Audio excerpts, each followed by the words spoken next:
Monday, June 20th, week 4, lecture 1. Wow. Yes. Week 4. Amazing. Pull down Right. now. Pull it down, yes. So we have, 3 weeks to launch. we will be sending out midterm grades, which are not official, they don't go in your transcript, but just to let you know sort of where you stand in the course. So you should look over the homework you've done, and if you've missed any, go back and try to do it in all your copious free time. When are you going to come out at the end of this week? And this week. Okay. Okay. The midterm grades. Right, so this week, let's see what we have. This week is the internet. So everybody's going to learn what you need to do to get your apps connected to the internet, your incubator apps, and also just in general, how you interact with the internet. So today, I'm going to start talking about sort of basic stuff: IP addresses, ports, domain names, servers, packet switching, traceroute, TCP/IP, secure socket layers, and then talk about some languages: HTML, CSS, a little JavaScript, and then tomorrow I'll continue talking about the connected world. So that's one of the chapters, I forget, of the Hello Android book, where we'll talk about how to create a web view, or how to start a web browser just by an intent, how to create a web view that fits anywhere on the page you want, and how to have that web view have JavaScript running in it, interacting with Android code. So you can basically have a JavaScript application running in a web view that's getting the sensor accelerometer information from your device. It's very cool. And then also talking about how to connect, sort of the biggest thing, how to connect to an external server, send messages to an external server, and get XML back, parse the XML, do something with it, which you'll need for leaderboards, and certainly for any of the database kind of stuff, pulling in images, pulling in text. Then Pito will talk about servers and how to actually set up, so it's like a mini 4-hour comprehensive lecture in building a server. With Ruby on Rails. So it'll be a very intense week, but at the end of the week, our learning goals are you should have a really good understanding of the fundamentals of how the internet works, at least as far as this course goes, and you should be able to have your easily write apps that connect with the internet in a variety of different ways. And write simple servers. You won't have a full you're not going to become HTML pros and really know how to do the forms right and beautiful Ruby on Rails, but you'll know the minimal. You can go from there. Yep. The background noise is really, really distracting. Do something about it, please. What? The white noise. Just turn the volume down on the thing on your right. There. Maybe plus. Good. That works much better. Okay. Great. So let's start, and let's start talking about IP addresses. So who knows what an IP address is? Yeah. Okay. Todd, what's an IP address? It's an internet protocol address that pretty much when you request a page, you request its IP address. So if you go to google.com, it's actually going to an IP address, not the google.com is just a text. I guess you could say makes it more human readable. Yep. And pretty much you make that request from your own IP address, and that sort of forms a TCP/IP connection that sort of goes back and forth. So you can you normally request data when you go to sites like Google, but you can also send data to them as well from your own IP address. Right. So somebody else? What's the format of an IP address? Three numbers, or it's up to 255 dot up to 255 dot up to 255. Yeah. So it's 4 bytes, right? 4 bytes from 0 to 255. There's lots of different ways you can express it, but usually it's dotted decimal. So it's some numbers 0 to 255, 4 numbers between 0 to 255 with dots between. Okay, and you're right. The internet consists of a whole bunch of computers, all connected by internets, and they communicate with each other by IP addresses. So is it true that every computer connected to the IP address has a unique, to the internet has a unique IP address? False. False. False. False? Okay, why not? Well, then how does this work? Suppose so here, you have two computers on the internet, right? And one wants to communicate with another. Say one's a server. And you have another one that wants to communicate to the server, right? So it gets an IP address and sends a message to the IP address. Then how does that work if you've got multiple computers having one IP address? Yes? Well, if you're gonna be sending information to a server, you need to have a static IP address, which is an IP address that doesn't change. So. Okay, so servers would have unique IP addresses. And then if a computer didn't have an IP address, it could use a DNS name, or for example, if it's on a router, the router is going to have an external IP address, which is connected to the outside world, and the signals will come to the router, and then the router will take that and say, okay, what are the local machines on my connection, and it'll go to that IP address. Right, so you can have one, so you can have several computers behind a router all share a single IP address. And the router, do you know what that's called? That protocol for handling that? No.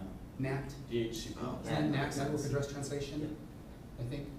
Right, so that's kind of an exception to this rule, but generally, at least for servers, the idea is every computer should have a unique IP address. But behind the firewalls, it's not true. There's also one IP address that's the IP address of every computer. Do you know what that is? MAC, no. No? 127.0.0.1. Right, that IP address really is a self loop. It refers to the computer itself. There's another one, I forget, I don't have it on the top of my head, but there are a few that are unique. There are also some IP addresses, some part of the IP address space that's reserved for intranet. So the idea is that those IP addresses should only be accessible from inside whatever institution you have. I think they're 10.0. something.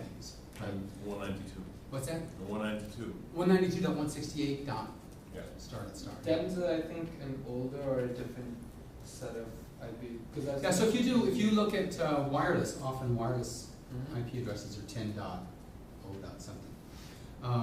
Okay, so the simplified idea is that every computer on the internet has an IP address, unique IP address, except with these modest exceptions.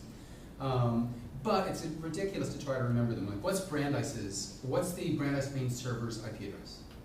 12964. Or you mean this main The router? main, if you do www.brandeis.edu. Is it like 12964 I can figure it 11? out. Like 90? It's either 99 or 11. And then Right. So who knows? 129, 99, 138. Okay, You good. do that with the pink man. So we'll see how to do that. But the way it works is you've got certain machines called domain name servers, or that they run the domain name service, which is basically a white pages for the internet. So with a phone book, you look up somebody's name and you get their phone number. And the domain name service is exactly the same thing, but for the IP addresses. Does it then give back code? Well, I'll show you. So here, if you go,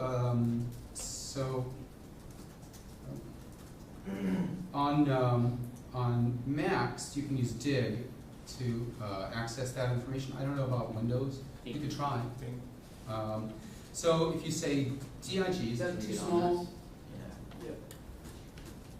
I can see it. Can you read it now? Okay. If you Google web-based dig, you'll find a web page into which you can type dig command. So let's find out what Brandeis's IP address is. So we say dig. Oh, it's ping, isn't it? Ping is something else. So dig, it says here, it has a whole bunch of information here, and it does have an answer, two answers actually. So it's arachne.unet.brandeis.edu is the official name, and Arachne's IP address is 129.64.99.138, which is just what Sahar said. What is a rat? What's the difference? That's just between a that? That's just some random name that they make. Some random names. I don't see Spider. Arachne in my answer set. Why wouldn't they be What's the that? same? They changed it. I don't see Arachne in mine. What do you see when you do dig? Nothing. You see 129.64.99.138? I see under enter section, yeah, I see Yeah. one line instead of two. Oh, so I don't know. I don't know why it's doing it differently with yours.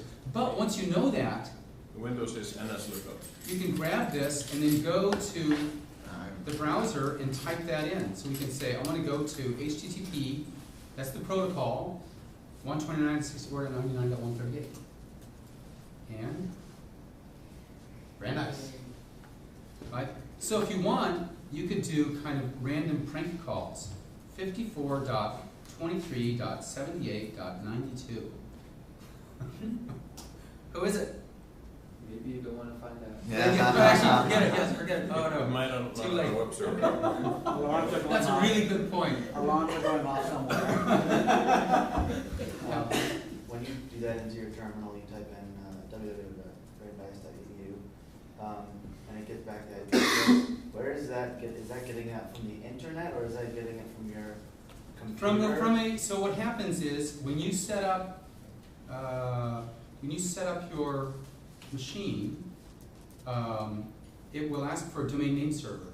Or sometimes when you connect, say with wireless, your computer makes a connection to the wireless device and uses a protocol, and the device sends it back the IP address of a domain name server. So then it knows who to ask. And then so for instance, So is it going through? so if you weren't connected to the internet, would it work? if you're not connected to the internet, it won't work. Okay, so your terminal is It should. accessing the internet. Yep, it's accessing the internet. And if you go here, let's see, so airport connected advanced, TCP/IP, DNS, there's my domain name servers. 208.218.130.4, that's what I'm using. What? And of course, you can't use names for those. No, it has to be IP, it has to be regular IP addresses. So what happens is, So what's stored when there? you, yeah? What's stored there? In those domain name. Okay, so these IP addresses, these are the addresses, IP addresses of certain computers on the internet that will run a domain name service. So you can send it, any computer can send it a packet of information asking what's the IP address of www.brandeis.edu, and it will look it up, try to find out, and send it back to you. Yep. So every IP address holds information, code. No, so not, so there are, so how many IP addresses are there? 55 times 255 times 256 or 256, because you can have a 0 too. Right, and 256 is 2 to the 4 billion. Actually, no, Well, because you, 250. 258. 255 is the mask, so you can't really use that for the IP address. So roughly though, roughly, 4, so it's just 2 so it's 2 to the 8th to the 4th, 2 to the 32nd, and 2 to the 10th is about 1,000, so it's about 4 million. Or 4 billion. 2 to the, 4 billion, about 4 billion. We're gonna run out one day. Well, how do you get Yes, from? so we're about to run out actually. Yeah. We are about to run out. So this is IPv4, there's another one called IPv6, which is much bigger, yeah. How do you get 255 to the 4th to turn into 2 to the power of something? 256. Because it's any number between 0 and 255. Okay. And then actually some of them are not allowed, right? Like 127.0.0.1 doesn't really count, 10 dots don't count, and certain other things don't count. Yeah. What happens if you have a DNS conflict? Say you have, these servers are running and they look up the domain name based on the IP you're giving it. What if you have 2 different servers running in different places which are giving you different domain names? Okay, yes, so you can have domain name sabotage, right? In fact, that you can put up a domain name server, or you can hack one of these domain name servers, so that when you look for www.bankofamerica.com, it actually sends it to www.imhackingyou.hu or something, right? And you wouldn't even know. You'd just be going to this wrong place. So it's actually really dangerous, and there's a lot of security around routers. Yeah. You also don't need a static IP or a consistent IP address to have a server. That's true. I know one of the things I used to do out of my house was I used this thing called DYN-DNS, and I bought a domain name, and that domain name would automatically, every time I turned my computer on, would attach to whatever IP address I had, and just broadcast that name. So you'd have to go to a name, you couldn't just go to the IP address that I had. Yeah, so what happens is, so the way the internet is architected is you have computers that are connected to routers. And the routers are all connected together. And each router has got a routing table, which tells it where to send a message. So it yep. How are they connected? Like wires? So, yes, so at Brandeis, we just decided to spend $6 million to upgrade the network, right, at Brandeis. And that includes wireless, having, you know, high-speed wireless routers, also just a cable that goes, thick, fast cable that goes between main buildings, main routers. And then we have routers going out, and it can be all kinds of technology. It can be cable, can be satellite, could be anything. Could be smoke signals, but that would be extremely slow, right? So there are, so you've got, so this would be an intranet. We have our own intranet, and it's connected outside. And if someone wants to get an address at Brandeis, a domain name, say, I don't know, one of the, say Arachne, they wanted to get Arachne. What's the IP address of arachne.brandeis.edu, unit.brandeis.edu? They would send it to their domain name server. The domain name server would say, oh, that's a brandeis.edu. I know where Brandeis is. It's 129.64.0.1. That's their domain name server. So it would actually send it to Brandeis' domain name server, who would look up Arachne and send it back. So every router doesn't, I mean, every domain name server doesn't have to know the IP address of every computer in the world. They just have to know sort of the main networks and who to send it to. Likewise for routing. The way routing works is, so let me talk about this. Let's walk through what goes on when you say www.google.com. Right, so I typed it into this IP thing, I hit return, and the program back there is going to read the string of characters, and then what happened in that 1 second? What's that? Satellites. Satellites. Who knows? All kinds of crazy stuff. So the first thing is it had www.google.com, and it had to get the IP address, right? So it sends, so this computer sent an email, not an email, sent a message, sent a message with a protocol, the DNS protocol, to one of those two servers, probably the first one, saying, what's the IP address of www.google.com, and it got that IP address back, and we can look it up ourselves. So dig www.google.com. It's a ton of them. 74.125.93.103. That one. Yep. I have a question. If you're at home, Yep. you said you have like Verizon or Comcast. Yep. Would they be providing you the DNS Yep. for these things, or Yep. would it be like, I don't know? No, they would be giving you when you set up your connection, it's either dynamic or static. If it's dynamic, then when your computer connects to the net, it gets an IP address and it gets the domain name servers. Okay. If it's static, then you set it up statically. You have to actually type in what the IP address is and also type in the domain name servers. So like the DNS has like a list of all the websites that you can get to more websites. Is that how it works? So yeah, so it looks at the like brandeis.edu, sort of the main domains. Right? It can find the IP address of all the main domains. But then for subdomains like arachne.unet.brandeis.edu, it will send that request to brandeis.edu. And what if it doesn't have a list? Do you not access that part of the internet? That's right. You couldn't access that part of the internet. Starting just locally, if you do IF config or IP config on IP Windows, config. IP config like /all, for example, on Windows Yes. computers. IF config, I think, on yours. Config. If config Yeah. Now you get like all your IP address, your gateway, and Yeah. So yeah, so this has my IP address here is 129.64.87.200. My INET 6 address is this whole thing, and all the way down to there. And I've got all kinds of other stuff going on. That's right, actually. So you can see INET 6. These are hex characters. Each hex bit is each hex character is how many bits? 16, right? So it's 16, so it's 4 bits. So how long is an INET 6? How many bytes? Oh, it's almost all the way there, sorry. From here to here. It's the 1, 2, PVC 3, maps. 4, 8, 16, 20 times 4. So 80 bits. I think it's longer than that too. I think this is just the prefix. Okay, so let me continue. So what happens? So we typed in this. It sent out a message to the domain name server saying what's the IP address. It got the IP address back. Then it sent the. Then it wants to connect to the server and ask for the main page for the server. So to do that, it uses a different protocol called HTTP, Hypertext Transfer Protocol. And I can use Telnet to actually talk to the server directly. So I'm going to talk to Google.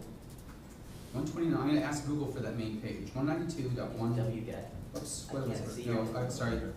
Did www.google.com. Okay, so I'm going to say Telnet, which says open a connection to a particular Just use the domain. IP address, 174.125.93.106, and a port. I think, I think I just write it like this, port 80. Let's see if that works. I might need a colon. I think you need the colon. Okay, well, let's see. I'm going to say git slash, and I'm using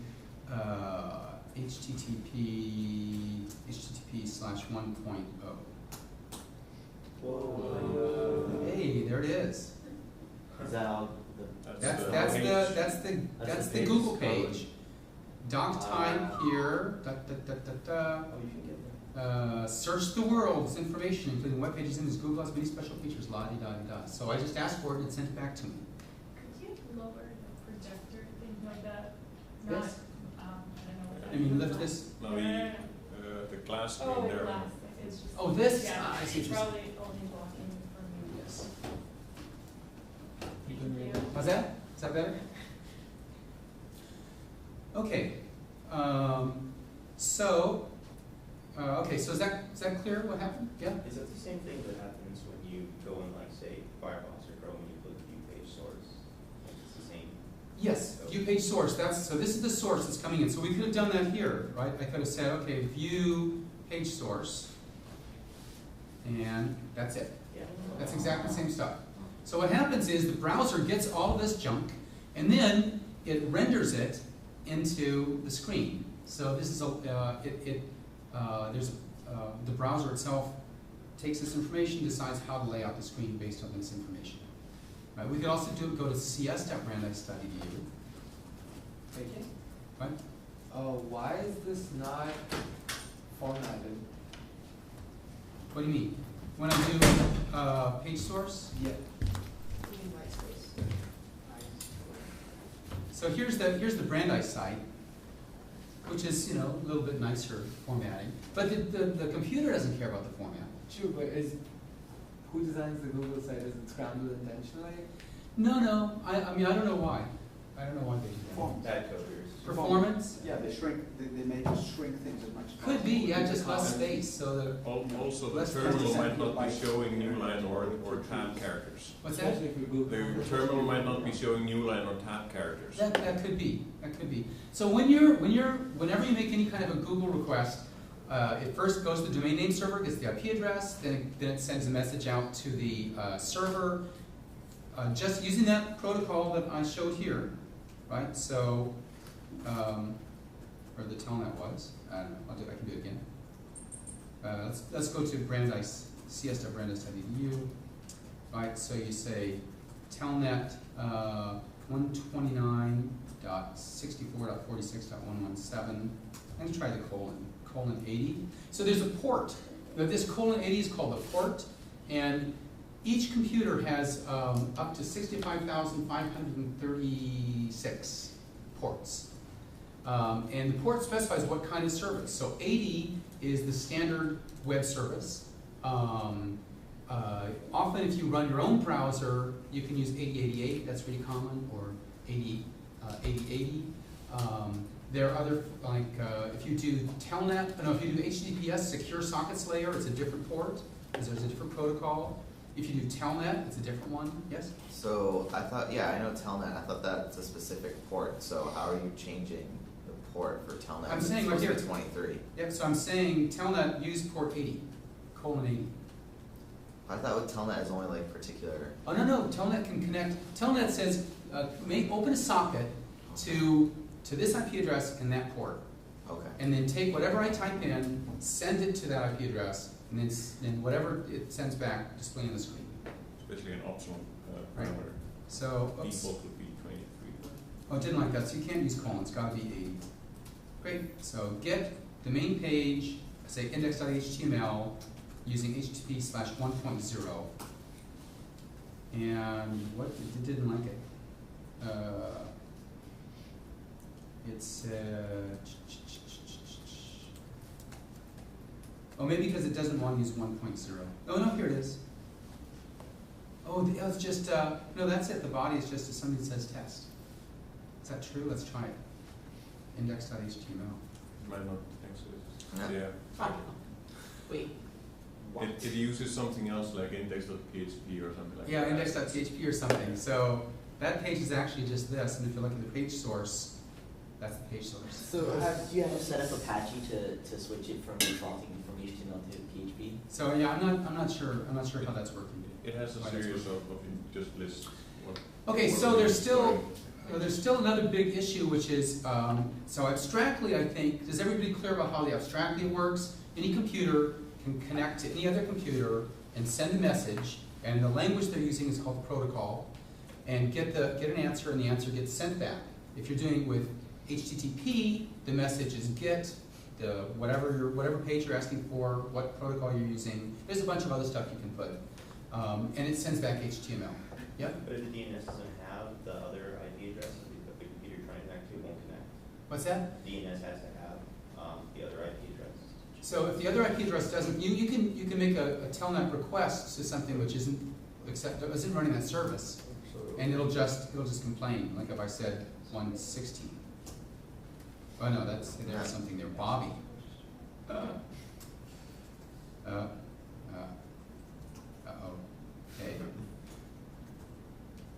Jobs is just okay. Fine. So unfortunately, there is something there. In fact, this is one way that computers that people try to spread viruses. Just randomly generate an IP address and try to connect to it, and then see which ports. Scan all the ports and see which ports are open. Can you show us how to use that? Nmap's amazing. Yeah, so you can do that. System preferences. If you go, network utilities. Maybe I better not do that though. They don't actually like it. If I tried to scan the Brandeis' ports, the main server, and scanned all the ports, then the security folks would notice that this computer was doing that.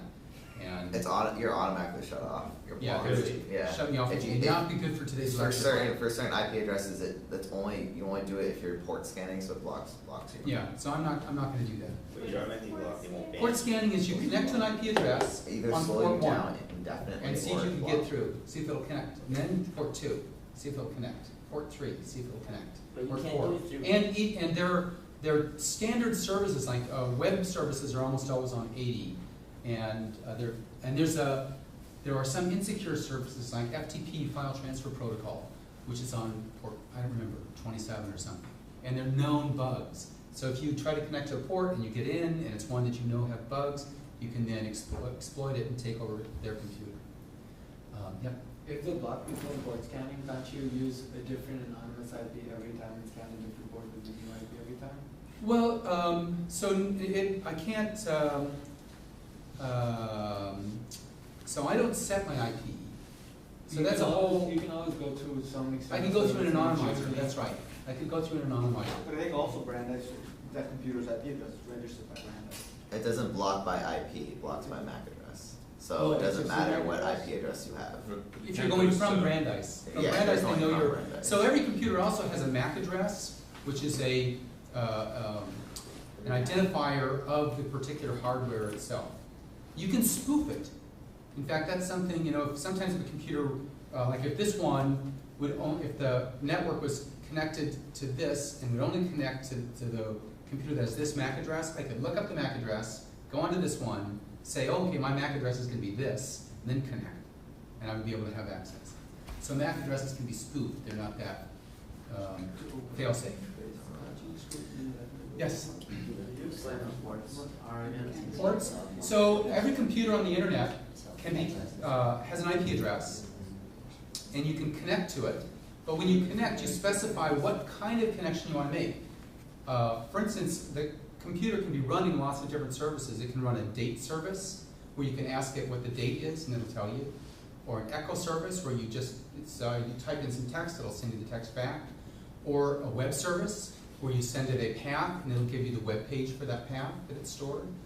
Or a database service, where you send an SQL request, SQL query, and it runs the query on its database and sends you the information back.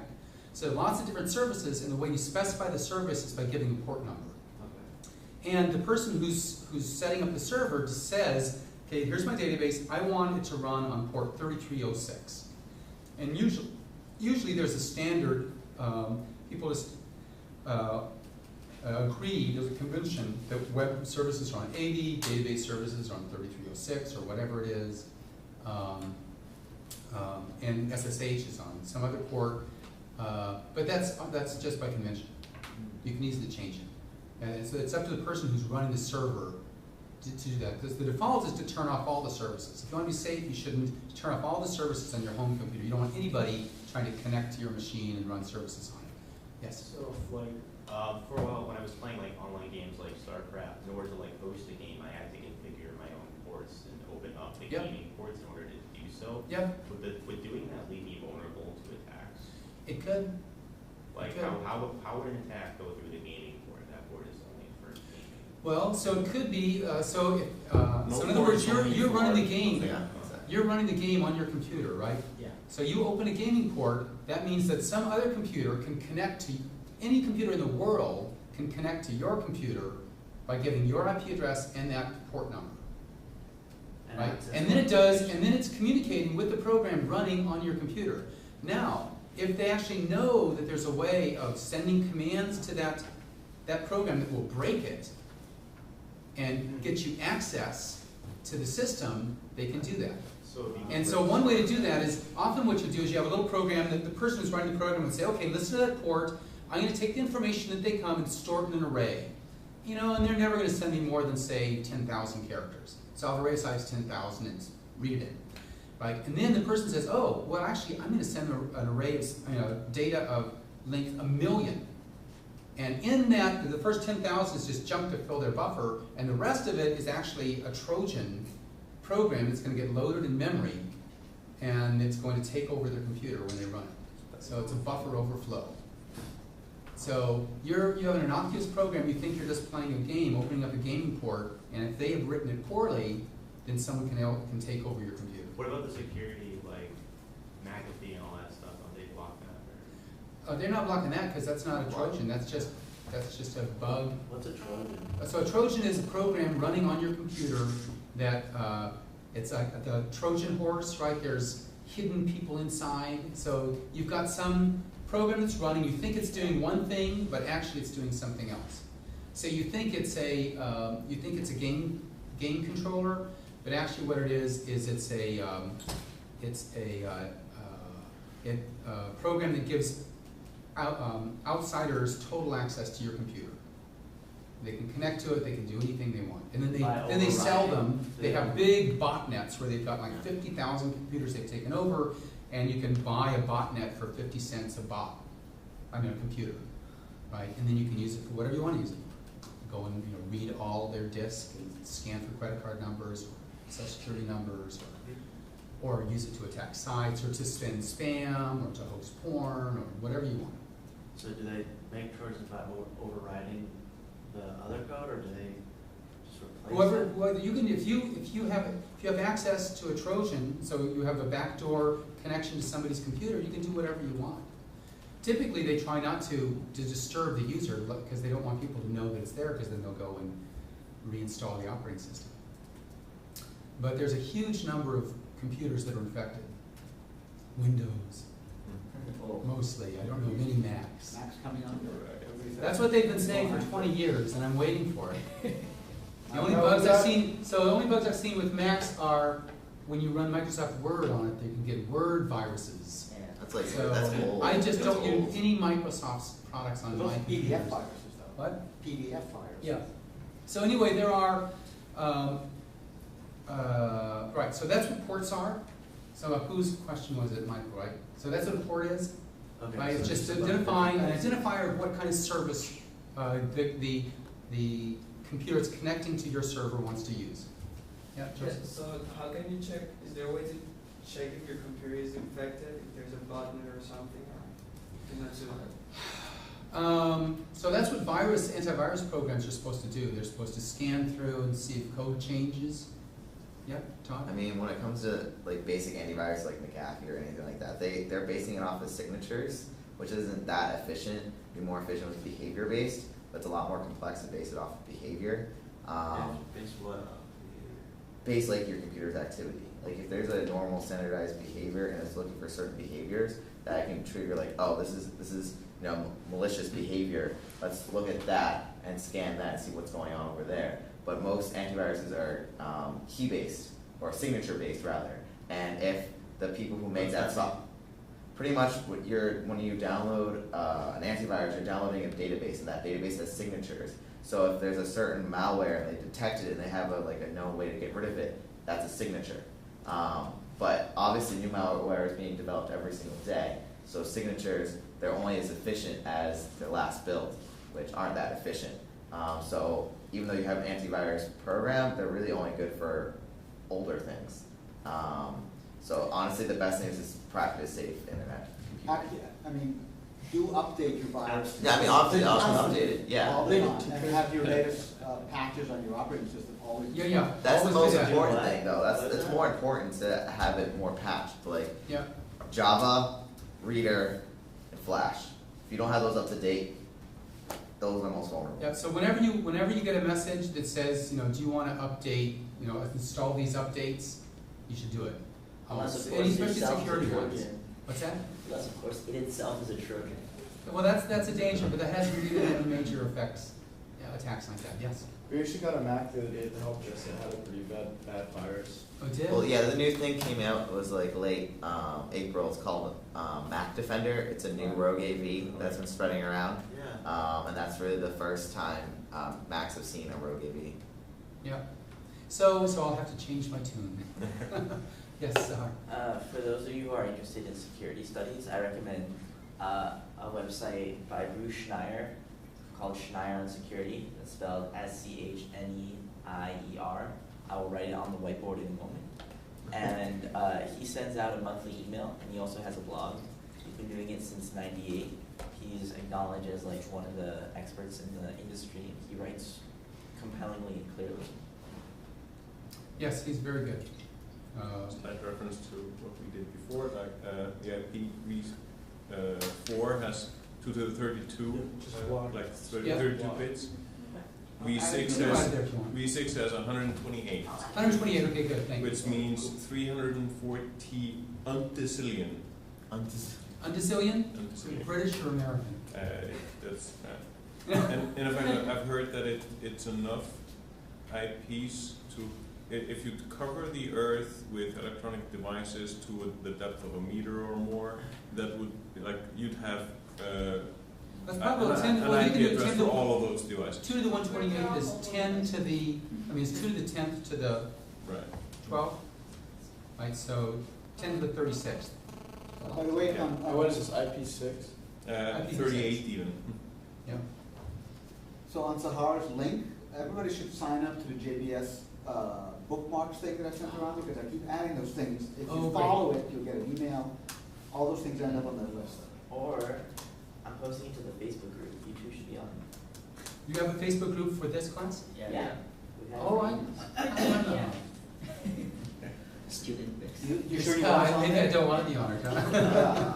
I Okay, don't think you want us so on let's see, I'm still, what do we have? We covered IP addresses, we covered ports, we covered domain name servers, we talked about DIG, we talked about Telnet. Packet switching. Oh, yes, Joseph. I have a quick question. once, like a few years ago, I had, I don't know if it was a virus or something, but in a Windows, suddenly the computer would send me a message and tell me the computer's gonna shut off in 30 seconds. And you couldn't avoid it. It would just shut off.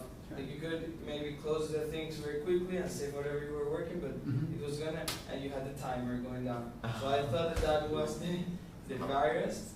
Then we researched a little bit, and it said that it was something like a defense mechanism of the computer, so a virus wouldn't get in or something. So I was thinking that now maybe, I don't know if it would make sense that it was someone trying to enter from a port or something. What could that be? Well, it could be. I mean, you can easily, with JavaScript, make a web page where somebody goes to the web page and it pops up a message saying, this computer will shut down in 30 seconds and all data will be lost. Type in your username and password now. 10, 9, 8. Try to scare people into typing in their username and password.